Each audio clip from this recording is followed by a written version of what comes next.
Let's jump. We'll stay in the Pac-12. Let's talk about Oregon State a little bit. Yeah. So obviously DJ. That's the big news. Yeah. They lose 2 wide receivers. And they lose Luke Musgrave, one of the better tight ends in the country. That sucks. You get a new quarterback coming in who had some pretty good weapons at Clemson, and you're losing your top 3 weapons from last year. Now, with that said, they will have one of the best offensive lines in the country. Yeah. So, yeah, I mean, they lose one offensive lineman, but, again, they should be probably – so last year they were one of the best units in the country. They'll be another top 5 unit in the country this year. Yeah. So he's going to have the pockets and stuff. On the O-line, you mean? What? You're saying they had one of the best units in the country, and they're going to again? Yes. And so, yeah, I mean, if they can stay like that and somebody else can step into these shoes, because losing your top 3 pass catchers, man, it's like, damn. Yeah. Somebody's got to step up. But. Now, granted, they may. Silas Bolden, younger brother of Victor Bolden. Silas has had a great spring. He's had a great spring practice so far. And here's the thing, DJ and Silas, they absolutely have to have that connection. Like you said, they lost their top 3 pass catchers. But let's just take a step back and look at what they did last year. They had the 105th ranked passing offense. Yeah, it's brutal. Out of 131 teams, they had the 105th ranked passing offense, averaging only 200 yards passing per game. Mm-hmm. Now, they were still in the mix late in the year, right? Right. Oregon very well could have stepped into the Pac-12 championship, and Oregon State beat them in the last week of the season. So they were right there in the mix. What a crazy-ass game. It was a crazy game. But the reason why is you look at their run game. They had the 28th ranked rushing offense. And remember, I said passing, they average about 200 yards a game. Rushing, they average 197. That's balance, baby. No, it's kind not of the balance you want, but yeah. Well, and it is, right? I mean, in terms of outcome, but not in terms of what you should do. Attempts. Right. Yeah, and that's really what balance is attempts. Right. Now, if you can be productive while having the attempts, then that's awesome. That's the balance you want. But let's talk about that run game again. I said they had the 28th best run game in the country, averaged 197 yards a game. They returned all 3 of their running backs that provided value last year. Right. They returned Jam Griffin, Damian Martinez, and Deshaun Fenwick. That's a unit that is going to be there. Like you said, that offensive line is really good. If they can get any sort of production out of DJ and some new wide receivers, hey, they're going to be a challenge for a couple teams in the Pac-12. For sure. And it's so funny. We always forget about DJ when we start talking about these elite quarterbacks in that conference. DJ's a former 5-star. Yeah. He's shown flashes of, like, greatness.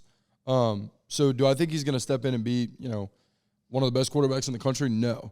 But do I think he has, all the talent to do so and possibly the O-line and the defense as far as game script goes? That's why I talk about the defense. To get it done, maybe. Can he step in and be a top 5 quarterback in the conference in a loaded conference? Yeah. I think so. Again, with the pieces around him. So we'll see. But, yeah, I mean, the rushing game is going to be the strong suit. Mm-hmm. I don't think it matters who you have a quarterback. When you have this O-line – and you have 3 returning guys in the backfield, like that's where if I'm a head coach, I'm looking to lean on. Yeah. So and they'll need that. Yeah. They're absolutely going to need that because defensively, and Oregon State's defense kept them in a lot of games last year, along with their run game, obviously. Right. But they had a top 30 defense. They had a top 30 rushing offense and a top 30 defense. But on that defense, they're losing a lot of experience. Yeah. They're losing a lot of experience, and so they're going to have some young guys. They're going to have some transfers stepping in. They're going to need production out of it. I want to say they have a couple JUCO transfers in the secondary. They're definitely going to need it. They're going to need that production if they're going to maintain that level of defense. And they have over the last 2 years. Yeah, I was about to say they've been stout. Over the last 2 years, they've been really good on defense. But, again, they've had those guys. So what can they do now that they've lost their major source of production? In my opinion, they're going to need the run game to stay exactly where it was, which is a big ask. But I think it's going to. It's a big ask, but I think it's going to. And if they can get some more production out of DJ, hey, they might not need a top 30 defense. Obviously, you would want that. But if they can stay top 40 to top 50 range and just be in that top third of college football, I think they can play in a lot of games. But that's what you got to think, right? You say you're not going to need that. You're not going to need that to blank what? Contend for a conference or I'm not looking at Oregon State to contend for the Pac-12. I don't really? think hear me out. I don't think the Pac-12 gets enough love, right? Like we look at the Pac-12 and we say from top to bottom, it's one of the worst conferences. Last year they had the lowest record last year. Yeah.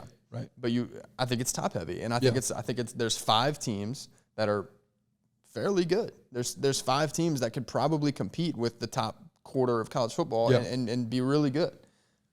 The bottom 5 are the problem. Yeah. So I think there's a lot of parity in the Pac-12, and this is one of those teams that's toward the top. I don't think they can win it though, because they are replacing that, and they are replacing those guys on defense, and they lost their top 3 pass catchers, like you said.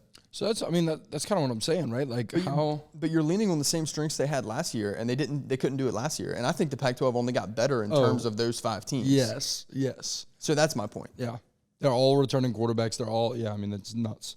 I'm with you.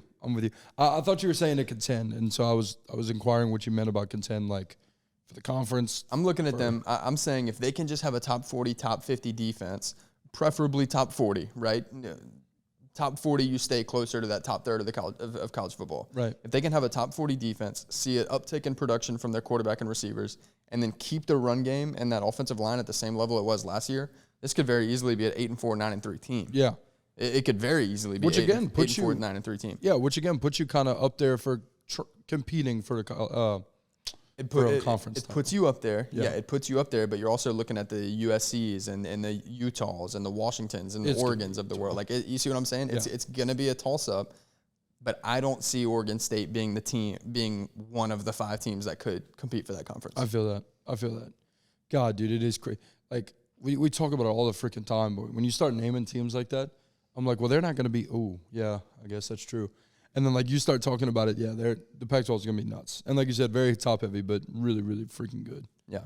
But, yeah, I mean, I think it's fair. Here's the thing I have looking at them. So they were 9-3 last year, is that right? I believe so, yeah. So you have a 9-3 regular season, and you, in my opinion, and I think you agree, they're not going to have a worse run game. No, I don't believe so. I don't think their defense gets too much worse for, all intents and purposes, we'll say they get a little worse. I think mostly what's holding them back is the passing game. Well, I think you've upgraded your passing game. I think production-wise. No, I think you've maybe. Yeah. But I disagree. I think they've upgraded their quarterback position. Of course. I don't think they've upgraded at wide receiver by any means. They lost their starters. I just mean production. I think they'll finish higher than, 200 yards a game. Yeah. I think they finish higher than that, is my point. I think DJ would do that with whoever he's got. So that's and again, the Pac-12 doesn't have the strongest defense. So that's what I'm thinking. So I think you're looking at 8-4, 9-3, and again, it does suck because again, like we were talking about, like you don't contend in that conference, at least this year. I don't think with that. Yeah. So I think if you put Oregon State, and this is a bold statement because I do think the Big 12 from top to bottom, I think there's a lot of mid-tier teams in college football, but top to bottom, I think the Big 12 is probably a better conference. Yeah. That being said, if you put Oregon State in the Big 12, I'm saying okay, they might be one of the 3 best teams in that conference. What K-State and I look at TCU with the transfers. You also have another big claim about the Big 12. Talking about how the old is about to come back. Yeah. So we'll see. Yeah, but we'll see because they're all unproven. You have a top 30 run game in the country. You have a great O-line. I think you put Oregon State in that conference, and they have a much better shot at competing for a conference championship. Agreed. That's all I'm saying. Yeah. The Big 12 is a better conference, so to speak, than the Pac-12. But Oregon State would have a much better shot to win that conference than they would the Pac-12, in my opinion. I agree. Thanks for watching that clip. You can check out another in the top left-hand corner or the bottom right-hand corner. You can always subscribe as well to this channel or to Cards and Culture. That's linked as well. That's going to be our long-form content. Yeah, make sure to check out the Discord in the description. Like, comment, subscribe, and we can keep this thing free forever.